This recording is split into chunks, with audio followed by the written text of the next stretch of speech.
নবী সাল্লাল্লাহু আলাইহি ওয়াসাল্লামের জন্মের আগেই তার বাবা চলে যান, ইতিম মুহাম্মদ সাল্লাল্লাহু আলাইহি ওয়াসাল্লাম। তার মা আমিনা 6 বছর বয়সে ইন্তেকাল করেন। সিচুয়েশন বুঝতে পারছেন? 6 বছর একটা বাচ্চার বাবাও নাই মাও নাই। তার দাদা আব্দুল মুত্তালিব তাকে সাথে রাখেন, খুব আদর করেন, খুব মহব্বত করেন, যেখানে যান সাথে করে নিয়ে যান। তিনি নেতা মানুষ, তার পাশের চেয়ারে তাকে বসতে দেন, বলেন আমার এই নাতি একদিন সাইয়্যেদ হবে, নেতা হবে, এই কথা বলেন।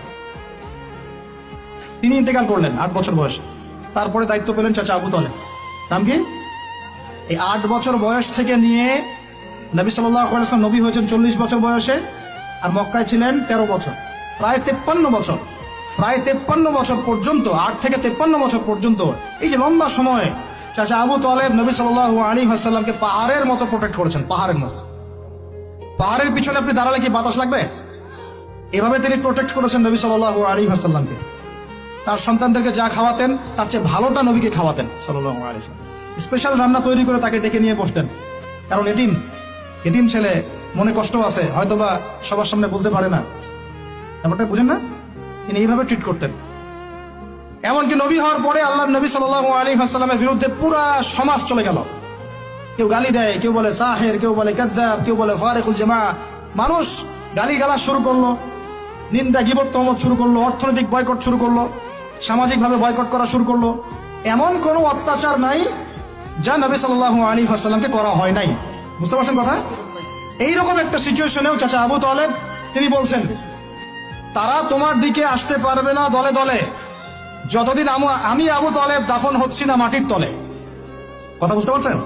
তারা তোমার দিকে আসতে পারবে না দলে দলে যতদিন আমি আবু তালেব দাফন হচ্ছি না মাটির তলে। এইরকম মানুষ চাচা আবু তালেব।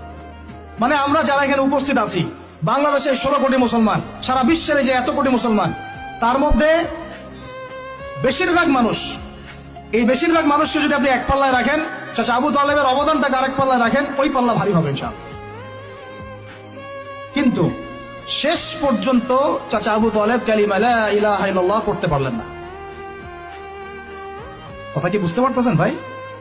নবী সাল্লাল্লাহু আলাইহি ওয়াসাল্লাম বারবার বলতেছেন, চাচা খালি একটাবার কালিমা পড়েন, আমি আল্লাহর কাছে আপনার জন্য সুপারিশ করবো, আমি আপনাকে জান্নাতে নিয়ে যাবো, আমি আপনাকে জান্নাতে নিয়ে যাবো। চাচা খালি একটাবার সাক্ষ্য দেন, শাহাদা দেন, হলো না। হাদিসের মধ্যে আসছে চাচা আবু তালেবকে জাহান্নামের সবচেয়ে উঁচু স্থানে রাখা হবে, যেখানে তার পায়ের গোড়ালি বা টাকনু পর্যন্ত আগুনে পুড়বে। এতেই তার মগজ টকবক করে ফুটতে থাকবে, নাউযুবিল্লাহ। নবী সাল্লাল্লাহু আলাইহি ওয়াসাল্লাম বলেছেন, আমি যদি না থাকতাম তাহলে আমার চাচাকে আরো নিচে রাখা হতো।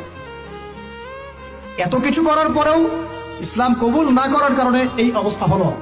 এখন কি ভাই আমি বুঝতে পারছি যে আল্লাহ পাক যে আমাদেরকে বিনা জিজ্ঞাসাবাদ করেই মুসলিম পরিবারে জন্ম দিয়েছেন, আল্লাহ পাক আমাদের উপর কত রহম করেছেন, আমাদের কত কৃতজ্ঞতা স্বীকার করা উচিত। বিশ্বাস করেন, আমাদের যে সকালবেলা টয়লেট হয় না, ওয়াশরুমে যান টয়লেট করেন, আলী ইবনে আবি তালেব রাদিয়াল্লাহু আনহু এরকম বাথরুম থেকে বের হয়ে পেটে হাত দিয়ে বলতেন, মানুষ যদি জানতো এই যে শুধু ক্লিয়ার করে টয়লেট হওয়াটা কত বড় নেয়ামত আল্লাহ পাকের, তাহলেও সারা জীবন সেজদায় পড়ে থাকতো। আমরা এগুলো বুঝি না, শ্বাস নেওয়ার নেয়ামত বুঝি না, পানি পান করছি, পানি আল্লাহ পাক দিয়েছেন, এটা নেয়ামত বুঝি না, গরম পানিতে ওযু করে আসলেন নেয়ামত বুঝি না, সুস্থ আছি নেয়ামত বুঝি না, প্রত্যেকটা অর্গান ভালো আছে শরীরের নেয়ামত বুঝি না, রক্ত চলতেছে নেয়ামত বুঝি না। আমরা আল্লাহ পাকের নেয়ামতই বুঝি না, শুকরিয়া আদায় করি না। আর ওই যে কালিমা লা ইলাহা ইল্লাল্লাহ আল্লাহ পাক পড়ার তৌফিক দিয়ে মুসলিম বানিয়েছেন, এটা তো মোটেই বুঝি না। কত বড় নেয়ামত আল্লাহ দিয়েছেন আর কত ইহসান আল্লাহ করেছেন। এইটা জাস্ট আজকের লেকচার শুনে বুঝে বাসায় চলে যান।